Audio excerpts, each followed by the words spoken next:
Imagine you died from overexhaustion and reincarnated. One would expect a life of luxury, right?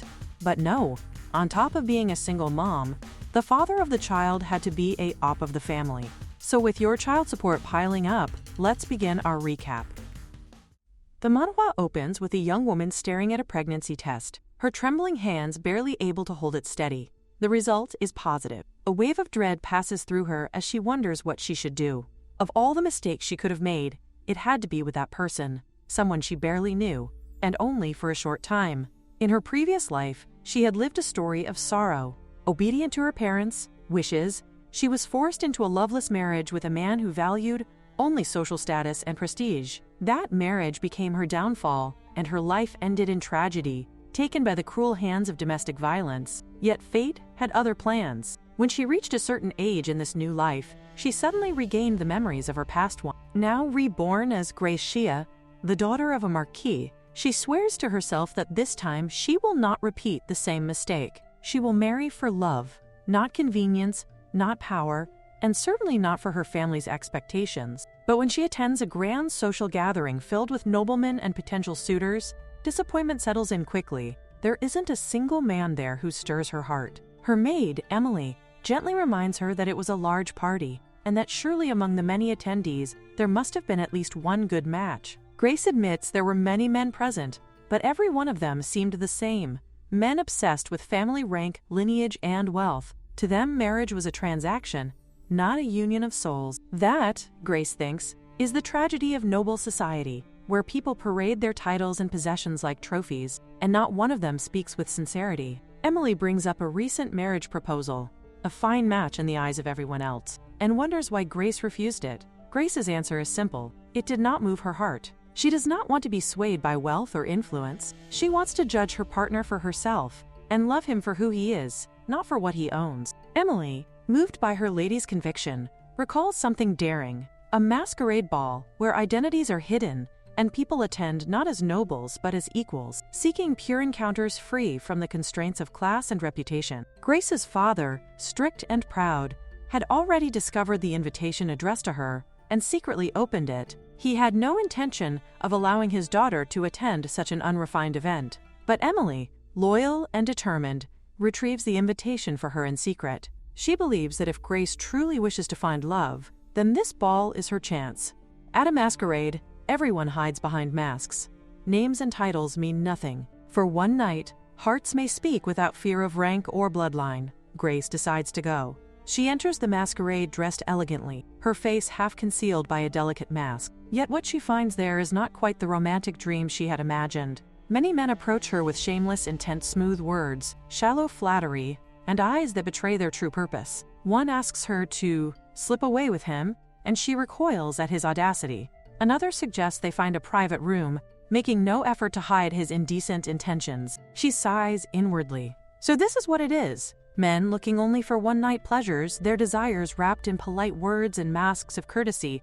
This is not what she came for. Then, across the hall, she hears a raised voice, a man's, clear and sharp, rebuking someone. The conversation catches her attention. Someone had asked him about his family status, and the moment they did, the warmth in his tone vanished. He tells them firmly that once they began to speak of titles and lineage, any future between them ceased to exist. Curious, she looks toward him. The man stands tall and composed, and though his mask hides much of his face, his demeanor is calm, yet commanding. Around him, a few ladies whisper and scoff, mocking his words. To them, a noble who disregards status must be either a fool or a liar. One of them pouts, saying that for a man of noble blood, caring about rank is only natural, even if the encounter is fleeting. But to Grace, his words strike differently. Drawn by curiosity, she approaches him. He glances at her, perhaps expecting mockery, but she only smiles, her eyes bright beneath her mask. To him she seems sincere, intrigued rather than judgmental. The man asks if she has come simply to ridicule him like the others, but she shakes her head. What she feels is not ridicule, it is relief, even joy.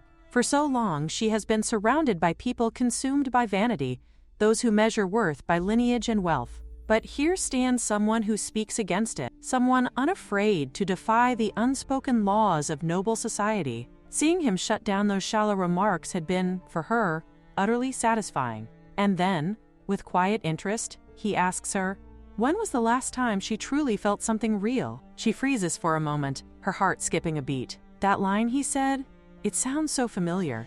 Then it hits her. She knows this.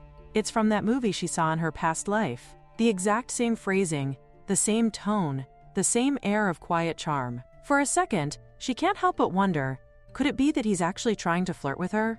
Her mind races as she searches for what the heroine in that film had said next. Without thinking, the words tumble from her mouth before she can stop them.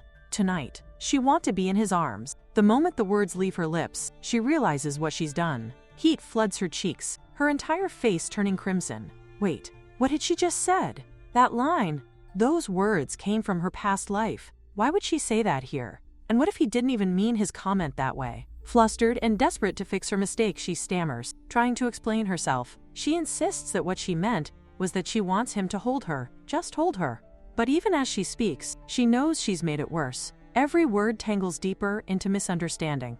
The man looks at her, silent for a moment, and then a slow smile spreads across his lips. There's amusement there, but something else too, a flicker of interest. He remarks that this is the first time someone has ever made such a bold move on him. Then, before she can react, he steps closer, his hand gently pulling her toward him.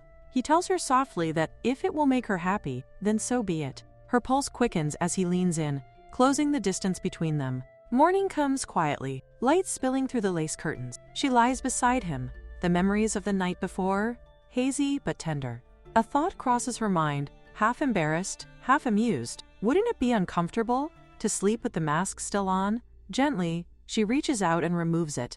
The sight before her steals her breath. Beneath the mask is a man with strikingly handsome features, elegant yet strong, his sleeping face serene. But as she studies him, something gnaws at the edge of her memory.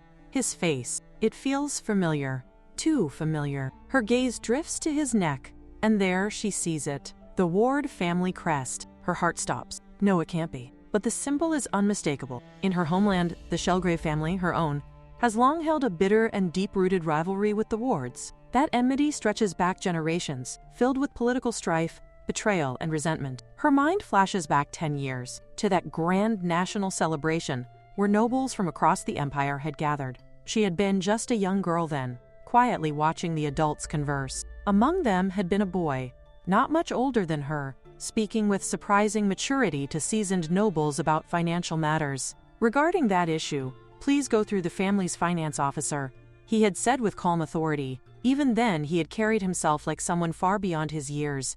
But that was also the day she learned how cruel noble society could be. A woman had approached her, her words dripping with disdain. She reeked of the Shelgrave family. She had hissed, "Stay away from her son." It hadn't mattered that she was only a child.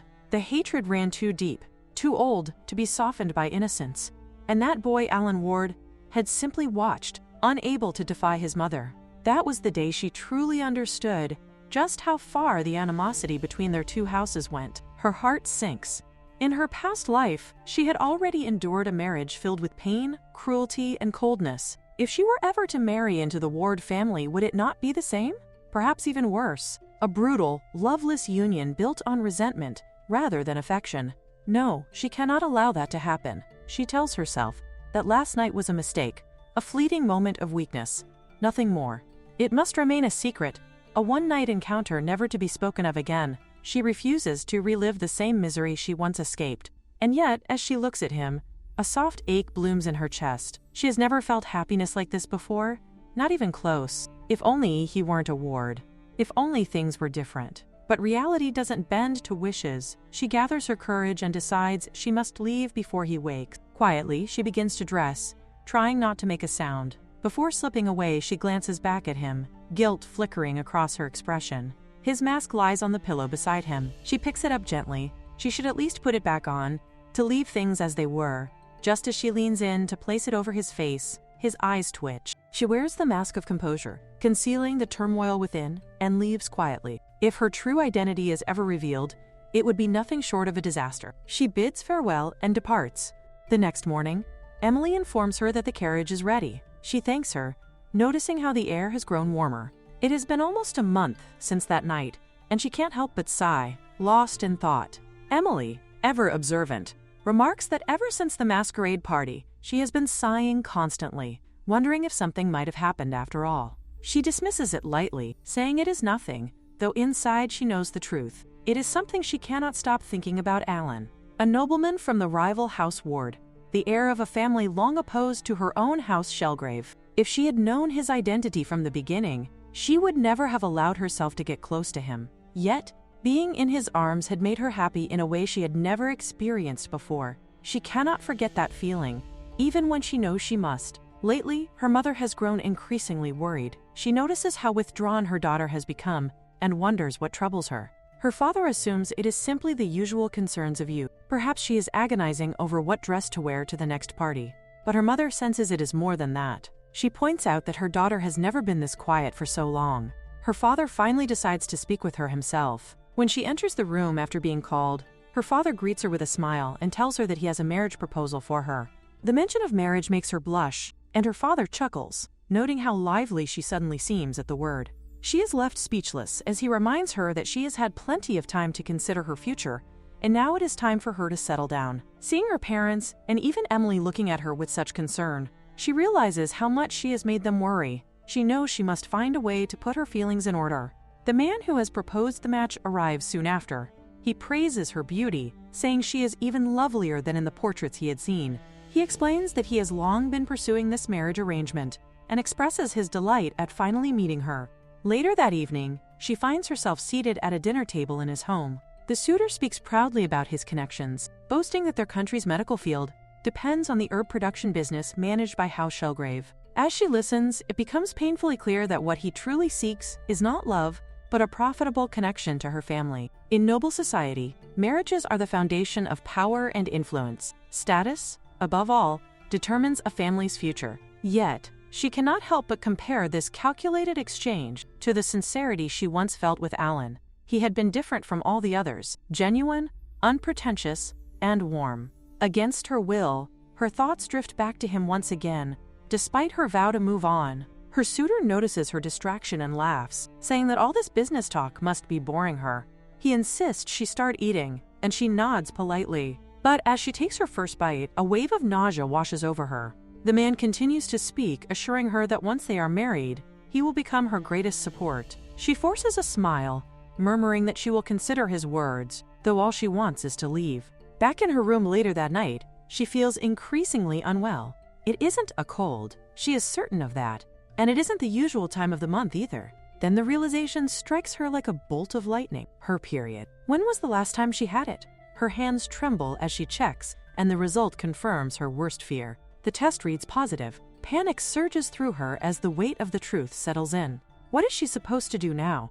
Before she can gather her thoughts, there's a gentle knock at the door. Her mother's voice comes from the other side, asking if she is feeling all right. Her mother enters the room. She remarks that she heard her daughter was bedridden just moments ago. Caught off guard, she quickly insists that she is fine, forcing a weak smile even as her thoughts spiral into panic. An unmarried noblewoman getting pregnant is a disaster, she thinks, her pulse racing. Her mother studies her face with quiet suspicion, her gaze soft but penetrating. She comments gently that Shia has always been terrible at hiding things, which makes Shia's heart skip a beat. Could she have found out? But her mother only places a hand on her forehead, frowning slightly before concluding that it must be a cold. She tells her to stop pretending to be fine and not to keep quiet about such matters again. Then, with a sigh and a mother's tenderness, she advises her to rest and recover soon before leaving the room. As the door closes behind her, Shia exhales heavily. Her secret feels heavier than ever. She knows she has to do something before anyone finds out. For a brief, terrifying moment, the thought crosses her mind. Should she get rid of it? But she quickly shakes her head, horrified by herself. What a dreadful thought. She could never. The following day, she rides in a carriage with Emily, who looks both worried and confused. Emily remembers that Shia had mentioned needing to meet someone, but now she realizes that the area they are traveling through belongs to the Ward family. Anxiety fills her expression as she whispers a small prayer. Please, let nothing happen. The Wards, after all, have a reputation for being harsh and unyielding. Shia stares silently out of the window, her thoughts a tangled mess, when Emily asks hesitantly if she sees someone familiar ahead. Following her gaze, Emily spots a group of men and then notices one in particular. That man's composure, the authority in his stance. Could it be? Emily wonders if he is a noble, perhaps even someone from the Ward family. As the road ahead appears increasingly dangerous, Emily suggests instructing the coachman to turn back. But Shia, her resolve firm despite her trembling hands, orders the carriage to stop. Emily can only watch in alarm as Shia steps out into the open. Alan turns at the sound of the carriage stopping, confusion flickering across his face when he sees the crest, the emblem of House Shelgrave displayed on its door. His aide immediately moves forward, tense and defensive, but Alan gestures for him to step aside. They face each other for the first time since that night. She takes a steadying breath before introducing herself properly, saying she is here to meet Alan, the son of the Marquis of Ward.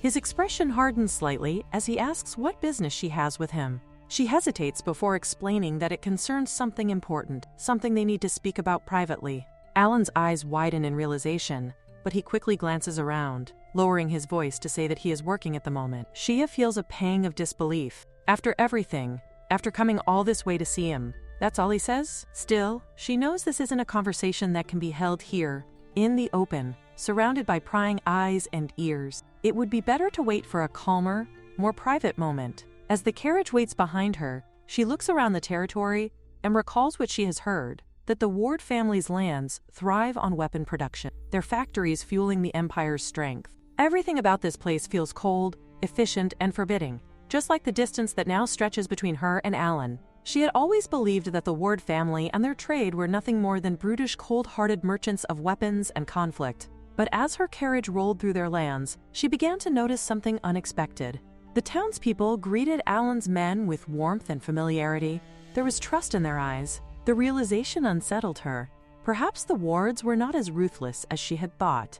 A sudden gust of wind blew through the street, catching the brim of her hat and sweeping it into the air. Before she could react, Alan moved swiftly, catching it before it could tumble further. He returned it to her, his expression unreadable. She murmured a quiet thank you, but his words that followed made her heart falter. He said he had thought she had disappeared, just like that night. Her breath caught. She reminded him that she had told him she had something important to discuss. But the moment he realized who she truly was, a daughter of the rival Shelgrave family, his tone had turned sharp and cold. The warmth she remembered from before was gone. Alan, maintaining his composure, asked how much she want. When she mentioned his family name, a faint, bitter smile curved his lips. He accused her of coming here to silence him, as though her visit were an act of pride and malice befitting a Shelgrave. He went on, saying that if she wanted compensation, he would pay her, and that they should both simply pretend that night had never happened. For a moment she could only stare at him, stunned. This man is hopeless, she thought bitterly. He was making assumptions all on his own, building walls that didn't need to exist. How utterly disappointing. Her composure faltered, and she turned to Emily, instructing her that they were leaving. But before she could reach the carriage, Alan stepped forward and blocked her path. He couldn't let her go like this. Not again. He turned to his aide and ordered, in a low voice, that she be taken to the annex. The man hesitated, stammering that the woman was from the Shelgrave family, clearly nervous about the consequences.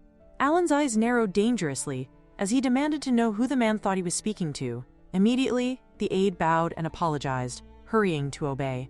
Shia, caught off guard, wondered with growing unease whether she was truly being taken to the Ward family's mansion. The thought made her heart race. When she arrived at the annex, she was seated before a grand table laden with food, far too much for a simple guest. She sat stiffly, uncertain what to do. Alan joined her, and an uncomfortable silence fell over them. He had not spoken a word since. She dared a glance in his direction, but the moment their eyes met, she quickly looked away, flustered. That was probably rude of me, she thought, fingers tightening around her cup.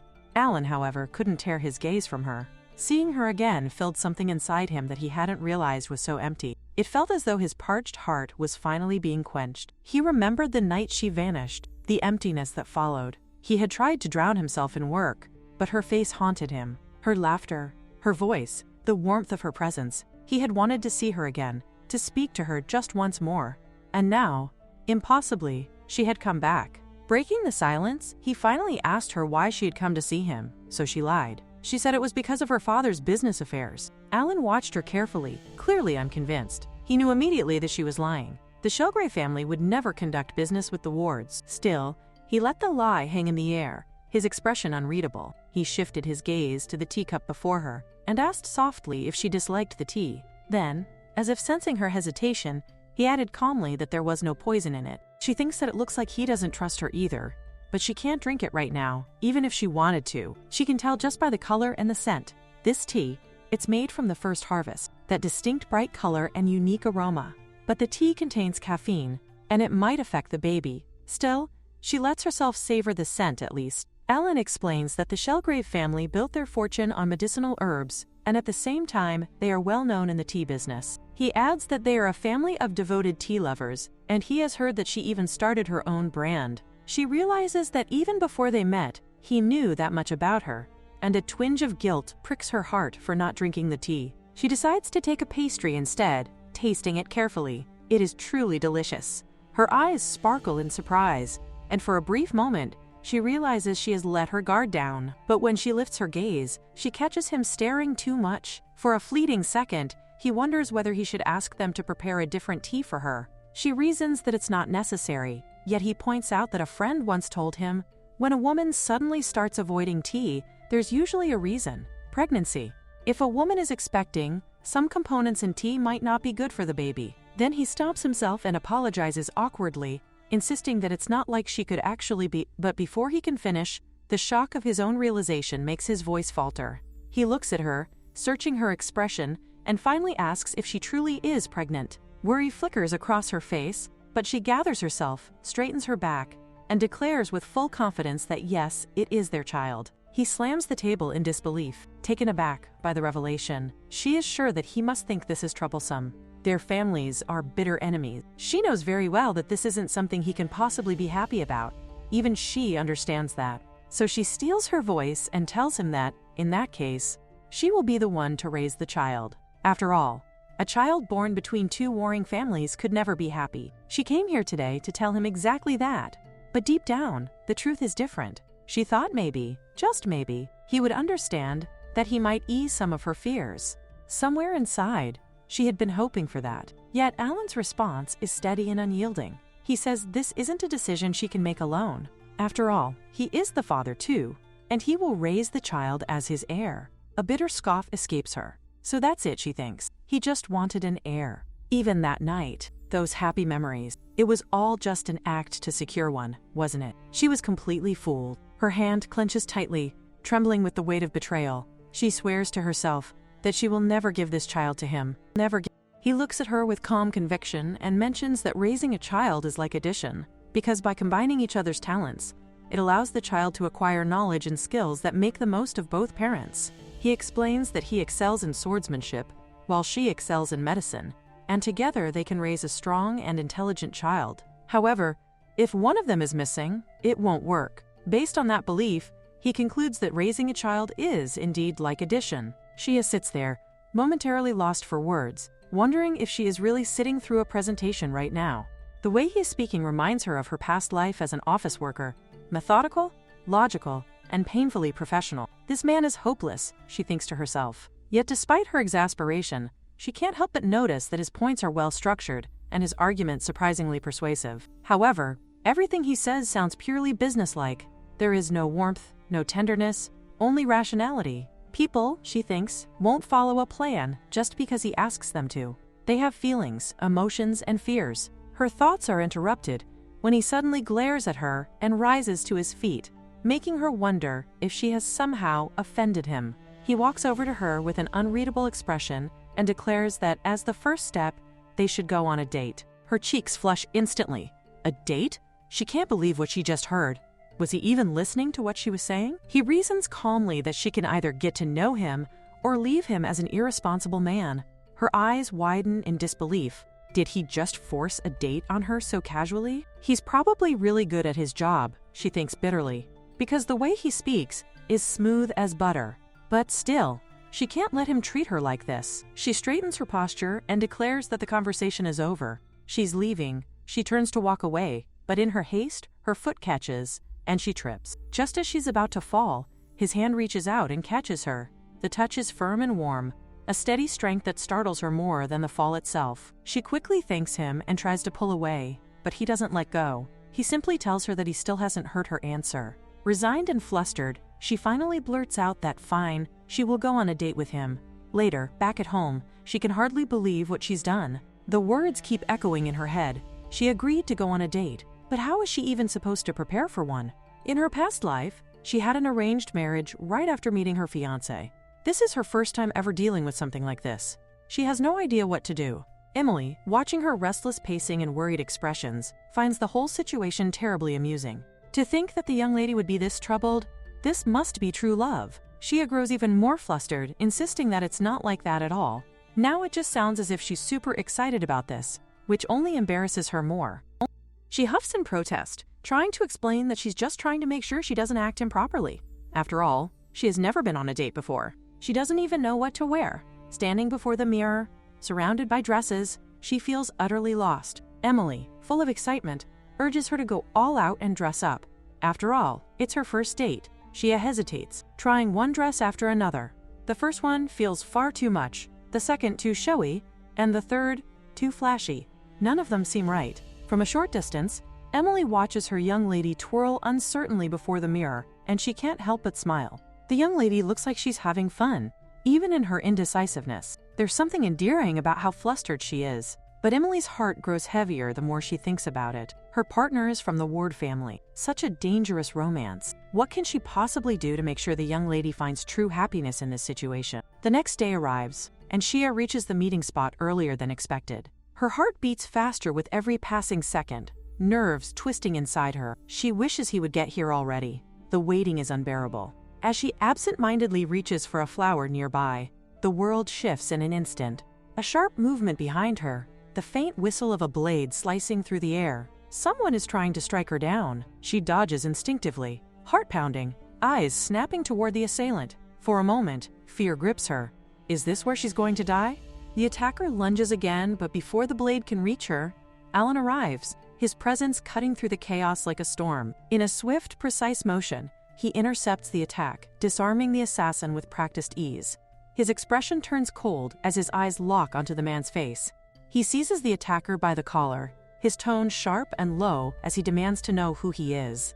The moment his gaze sharpens, recognition flashes across his eyes. He never forgets a face he's seen once, even if it belongs to a servant. His voice carries a dangerous edge as he demands to know whether a servant of the Ward family has truly come here to assassinate her. Who is pulling his strings, he demands, but the man remains silent. Alan's grip tightens, his tone growing even colder as he warns that the man has no right to choose whether he dies now or later. Still, the assassin keeps his silence, until at last, under pressure, he mutters that it was his mother's order.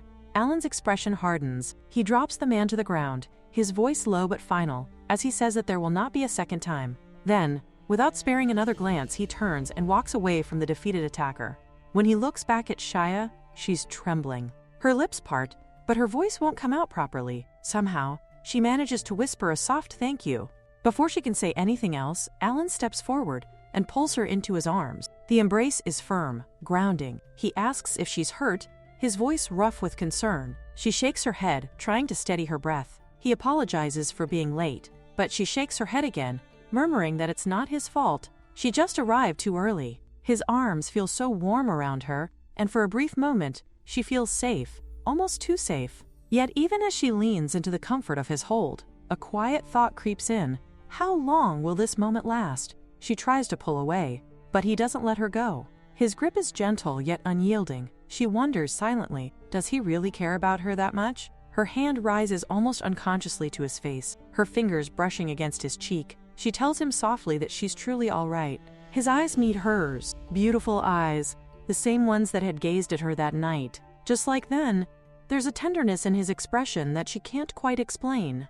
As she looks into his face, she realizes with trembling clarity, yes, this is the same person from that night. But before the moment can deepen, elsewhere, Emily wakes up suddenly, startled by a sound. Meanwhile, Shia, noticing the commotion, rushes toward her. Breathless, she asks where Emily is, and more urgently, where Kurt is. Emily, still dazed, holds her head and says that she thinks someone suddenly struck her from behind. Her eyes dart toward Alan, and panic flashes across her face. She shouts at him not to come near the young lady, her voice trembling with fear and anger. In that instant, she becomes convinced that it really was all a trap, a cruel scheme orchestrated by the Ward family. Her outrage rises as she cries out that he is only using Lady Grace's pure feelings for his own gain. But before her accusation can go any further, Shia interrupts sharply, insisting that no, he saved her. Oh. Turning to Emily, she pleads for her to believe her words.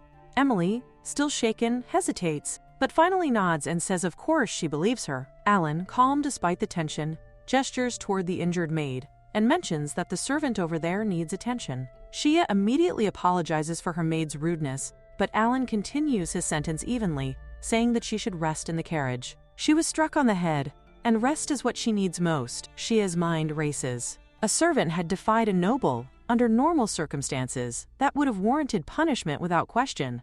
Yet Alan simply waves it off, saying there would be no end if he punished every single act of defiance. It was only natural for the servant to be wary of him. Still, his tone grows heavier as he adds that he doesn't know how they obtained information about their meeting, but the assassin from earlier was sent by his own mother. The realization sinks in like a stone. This is the current state of the relationship between the Shelgrave and Ward family, poisoned by old hatred and unending mistrust. Then, his gaze softens slightly as he mentions that the child she carries might be their one chance at reconciliation. For the true happiness of their child, he says, they as parents must overcome these barriers, no matter how deep the rift runs. But even as his words settle in the air, Shia knows it won't be that simple.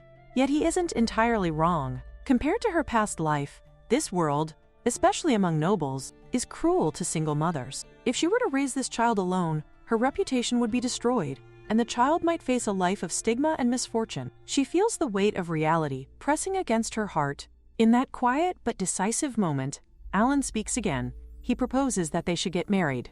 When she hears his words, Shia freezes. His tone is cold, detached, as if he were finalizing a business transaction. There's no hesitation, no warmth, only precision. She stares at him, stunned, and asks what he's plotting. He said they needed to overcome the barriers between their families, but now she wonders, does he mean to use her for that very purpose? Perhaps his true aim is to unite the two houses, reconcile the blood feud, and gain both recognition and power. Her voice trembles with anger as she asks if that's what this is all about. Alan's expression darkens. To be misunderstood like this seems to wound his pride. He answers that if she truly believes he wants real power, then he will hand it over. He even asks if she wants him to write a pledge to prove it. Shia can't believe what she's hearing. Why is he so out of touch, so blind to emotion? His words are meant to reassure her, yet they only widen the distance between them. Still, thanks to that cold, unfeeling logic of his, she finally understands something clearly. There's no love in him. The loneliness of not being loved, she has tasted it plenty in her past life. She will not walk that same path again. Talking with him has only solidified her feelings. No matter how strong the opposition may be, she will raise this child alone. She refuses to be bound by the Ward family or their politics any longer. She refuses this engagement. Her decision is final. The scene shifts. Somewhere else, in a quiet study, Alan's aide steps forward, placing documents on the table. He begins to speak in a measured tone, informing him about the recent geological survey. The faint sound of papers, rustling, filling the room, as Alan silently stares ahead, lost in thought. Hai advises Gilbert not to make such a scary face, but Alan calmly replies that it is no different from usual. Gilbert, with his characteristic teasing tone, remarks that even the perfect Lord Alan finally seems to have troubles and wonders aloud why he doesn't simply confide in him. One of his few true friends. Alan then admits that he proposed. Gilbert, caught between disbelief and amusement, is stunned that Alan, of all people, has reached such a point. He exclaims inwardly that it is surprising Alan even found a good woman, but more than that, he never thought Alan had any desire to marry. Alan adds quietly that he failed. Gilbert is taken aback, realizing this explains why his friend has been acting strangely lately. His curiosity grows, and he asks himself which lady could have caused such turmoil in Alan's usually composed life. Alan remains silent, leaving Gilbert to wonder if this could be his first failure in life. His mind drifts back to the masquerade party, the one where he himself had forcefully handed Alan an invitation. Alan had gone, intrigued by the novelty of anonymity. His path had always been predetermined since birth, and for once, he had wanted to see how people might perceive him if his title and status were hidden. Yet, in the end, it had been only his exterior that was desired, and then she appeared. That night changed everything. For the first time, he experienced a genuinely pleasant evening, something warm and real. He had shown a rare, unguarded expression, and for a fleeting moment, he believed she did not wish to let go. But each time since then, she has only distanced herself further. Alan recalls sharing with her his sincere intentions and the purpose of marriage, but he cannot understand what she found unsatisfactory. Gilbert, thinking through Alan's nature, realizes that perhaps his friend treated the proposal too rationally, too much like a duty or a piece of business. He sighs inwardly, acknowledging that most women are romantic by heart, and that what truly matters to them is not logic, but emotion, mood, and tenderness. As he muses over this, his thoughts drift lazily toward the subject of women in general, their mysteries, and their sentiments. Meanwhile, on the other side, Shia feels herself growing increasingly sleepy. Her stomach churns uneasily, and she realizes she should eat something. Yet lately, even the thought of food makes her nauseous. The realization strikes her suddenly. It must be morning sickness. It is difficult and exhausting both physically and emotionally. Emily, noticing her pale expression, asks if she is feeling unwell. Shia brushes it off, insisting that she is fine, though inwardly she knows she cannot possibly reveal her pregnancy. Emily, ever gentle and loyal, reassures her lady that she need not worry about appearances, saying that she is already beautiful enough as she is. Shia then notices the return of the master and madam from their official duties. Watching them, she cannot help but think back to the time when she herself had been in her mother's womb, wondering what kind of situation her parents had been in then, and what they must have felt upon discovering her existence. She remembers how her mother had once coldly declared that she would raise her child alone. That memory burns quietly within her, and she resolves firmly that she will not allow her own child to experience unhappiness as she once did. Strength surges through her for a moment, and she decides to go greet her parents. But as she rises, dizziness washes over her. Her vision wavers, and her movements falter.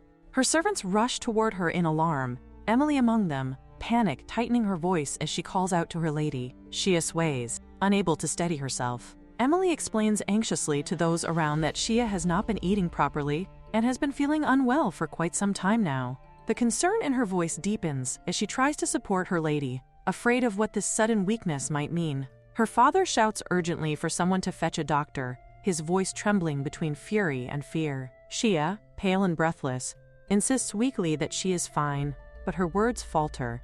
The sweet, heavy scent of her mother's perfume only worsens her dizziness, and the world seems to spin around her. Seeing this, her mother hurries forward, alarmed, her expression tightening as realization begins to dawn. She bends down beside her daughter and asks, in a low, sharp tone, whether Shia is pregnant. Her mother's voice trembles with disbelief as she remarks that Shia has indeed been acting strange lately. Her sudden fatigue, the nausea, the fainting spells. Everything now makes perfect sense if it truly is pregnancy. In any case, she insists, a doctor's examination will confirm it beyond doubt. Cornered, Shia's lips tremble as she finally confesses. She tells them that there is someone she loves, and that the child she carries belongs to that love. Yet, in truth, the man is not even her lover. He is a man she does not love, someone she cannot speak of, but she has no choice but to say this, to protect what little dignity she can still hold on to. Her father stands frozen in stunned silence before his face twists with outrage. The words strike him like a blade. His daughter is pregnant. A trusted doctor is summoned, and when he confirms it, there is no longer any room for denial. Shia's father, trembling with anger, demands to know who the father is. She answers only that he is a nobleman. His fury rises further as he insists on knowing from which family this man belongs. His voice roars through the room, vowing that he will never forgive any man who dares to tarnish the proud name of Shelgrave. Shia cannot speak. Her heart pounds painfully as she thinks of the Ward family, the truth that she cannot reveal. If she utters that name, everything will crumble. So she remains silent, and in her silence, her father's anger finds its own cruel interpretation. He spits bitterly that it must be some worthless man whose name she cannot even bring herself to mention. With cold finality, he declares that he understands the situation. He orders his men to take Emily away, announcing that she will be assigned to different duties from now on. The loyal maid tries to resist, but the guards drag her out helplessly. Then, turning back to Shia, he delivers his judgment. His voice is icy, stripped of any warmth the father might have once held. He tells her that through her actions, she has brought unbearable shame upon the Shelgrave family. As punishment, she will receive nothing, not even basic comfort, and she is forbidden from leaving her room.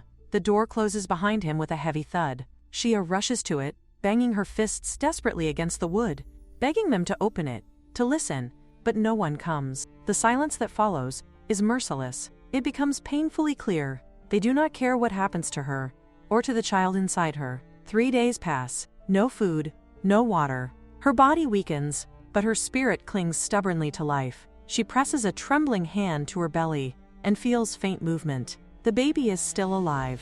Tears fill her eyes as she realizes that this child, unwanted by the world, is still fighting. She whispers that she will protect him, no matter what, even if she must do it alone. It's not as if she made this child by herself, but she knows she cannot depend on that man. Her tears fall silently, staining the cold floor beneath her. Suddenly, a noise breaks through the oppressive stillness. Loud voices, footsteps, the sound of the guards murmuring in confusion. Shia stiffens and moves toward the window, peering out through the narrow opening. The guards are gathered near the gate, their attention fixed beyond it. Someone outside is speaking firmly, someone saying he has come on business. Her breath catches. It's Alan. He stands there, tall and composed. He asks whether they will open the gate. Shia's father's voice echoes from within the courtyard, cold and filled with resentment. He declares that they have no business with a man like him, his gaze burning with hatred. Those hateful, savage eyes glare back at Alan, and he mutters that the young lord looks more and more like his father with each passing day. Alan remains unmoved. His voice, though calm, carries an unmistakable resolve as he announces that he wishes to speak with Lady Grace. Her father's jaw tightens. He demands to know what reason there could possibly be to allow such a man to see her. He declares that the child in Lady Grace's womb is his. The room falls silent, the statement echoing through the tense air. Shia's father is momentarily speechless, his expression a mixture of shock and disbelief. The scene shifts. Shia, pale and uncertain, is escorted into the grand study. The sudden lifting of her confinement feels too strange to be a coincidence. If she is not mistaken about what she glimpsed just moments ago, that man she saw standing in the courtyard, it was truly Alan. Her father states that from what he has observed, this certainly does not appear to be their first meeting. He has called her here to confirm the truth once and for all. His sharp eyes fix on his daughter, as he demands to know whether this man is indeed the father of the child in her womb. Shia's heart pounds. She cannot believe that Alan has come this far, that he has told her father such a thing. The risk he has taken could destroy him completely. Is he really willing to put everything on the line for the sake of her and this child? The thought terrifies her. She cannot allow him to be used as a pawn in this war between families. She insists that he is not the father. But even as the words leave her lips, her body weakens, her vision blurs, and her knees give way. Alan reacts swiftly, stepping forward to catch her before she falls. Her father's fury reignites. His shout reverberates through the room, accusing Alan of lying all along. Alan meets his glare with cold defiance, his jaw tight, as he holds Shia protectively in his arms. When her father orders that she be locked in her room again, Alan's composure finally cracks. His hand tightens around hers, and he turns toward the Lord with unyielding resolve. He declares once more, this time louder and clearer, that he is indeed the father of the child, and that he loves her. Shia's breath catches at his words. She stares at him in disbelief, her heart trembling. She asks him quietly if he truly understands what he is saying, if he realizes the weight and consequence of such a claim. Alan pulls her closer, his eyes unwavering as he assures her that he does. She cannot help but think how reckless this is, how dangerous it is for him to visit the Shelgrave estate, his rival family's stronghold, completely alone. Yet, looking into his eyes, she senses that this is not a political maneuver. There is no hidden motive, no scheme. He is truly thinking about her. She remembers how she had once resolved to raise the child alone, believing that to be her only path. But in that moment, she feels the fragility of her own loneliness. When Alan looks at her, there is a tenderness that breaks through her walls. Tears spill down her cheeks before she can stop them, and for the first time, she feels the weight of not being alone. Alan leans in gently and wipes away her tears. The sight only fuels her father's rage. He roars, calling Alan a bastard, demanding to know how he dares to sully the Shelgrave name. At the same time, Shia's mother rushes toward her daughter, her voice high and trembling, calling her a disgrace to the family. Shia feels her chest tighten. At this rate, Alan will be punished, perhaps even killed. She cannot let that happen. Instinct takes over. She grabs his hand and whispers urgently for him to come with her. Together they run through the corridor, her skirt sweeping the floor, Alan glancing around in alarm. He calls out for her to stop, telling her she shouldn't be running like this in her condition. But she shakes her head, breathless and desperate. If something were to happen to him, she knows her father would punish not just him but her as well. She cannot predict what her father might do, and fear drives her faster. Alan's voice softens as he catches up beside her. He tells her that now that her parents know the truth, she cannot run away from him anymore. Her face flushes deeply at his words. What a strange thing to say in a moment like this. He explains gently that it is natural. She simply does not know him well enough yet. She stammers in confusion, torn between disbelief and the undeniable warmth spreading through her chest. How can he speak of love so easily, so surely, when everything around them is falling apart? Alan only smiles faintly and replies that this is exactly why they should take this chance, to truly get to know one another. His voice grows steadier as he continues, saying that they should face their families' conflicts together, not apart. He wants to start over, to relive their date that they couldn't properly enjoy last time. She agrees, and a week later, the two of them are out together once more. The place is beautiful, surrounded by gentle scenery and quiet calm. Alan, ever considerate, worries that the carriage ride might have been too hard on her, but she manages fine, though still feeling a little nauseous. Last week's confession had thrown her entire family into chaos. This date was only permitted because, in the end, they concluded that if they forbade it, who knew what he might do next? Even so, the permission came with a condition. They were to have a chaperone, someone to intervene if he acted strangely. It was not as though marriage between them was allowed, but despite that, he had come. He stood before her, dressed in the same clothes he had worn that day, making her wonder if he truly intended to redo their first date, just as it had been. Seeing her quiet expression, he asks after her condition, and she replies softly that she feels better now. She notices how attentive he is, how every small gesture shows that he is being considerate of her comfort.